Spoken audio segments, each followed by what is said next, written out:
Keeping Hope Alive. I'm going to read a few scriptures from Isaiah chapter 62, and the title of all of chapter 62 is Zion's New Name. Before I read the scriptures, Zion is a place, and lots of people live there. And I'm going to pick up and read verses 1 to 5 of chapter 62. For Zion's sake, I will not keep silent.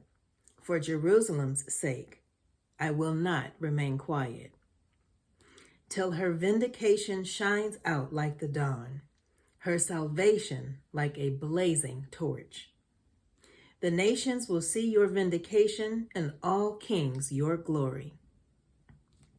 You will be called by a new name that the mouth of the Lord will bestow. You will be a crown of splendor in the Lord's hand, a royal diadem in the hand of your God. No longer will they call you deserted or name your land desolate, but you will be called Hephzibah and your land Beulah, for the Lord will take delight in you, and your land will be married. As a young man marries a young woman, so will your builder marry you. As a bridegroom rejoices over his bride, so will your God rejoice over you.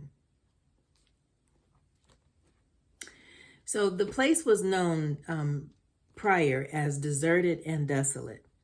And God said that he would give them a new name. And the new name would be given, would have the meaning, my delight is in her and married.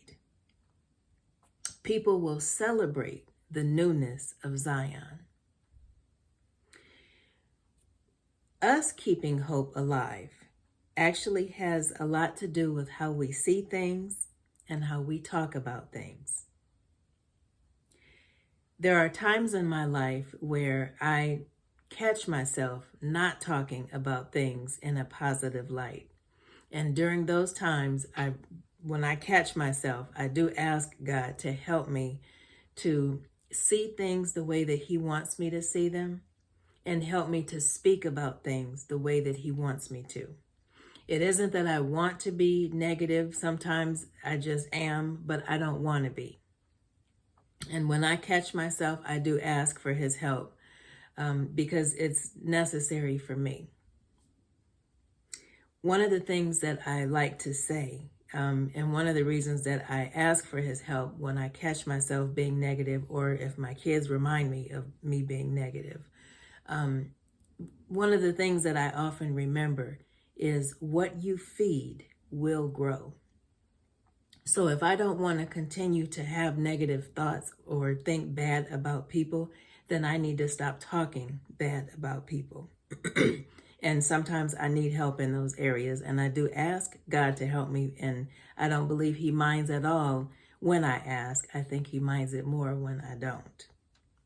My encouraging scripture is going to be in Proverbs chapter 18, verse 21.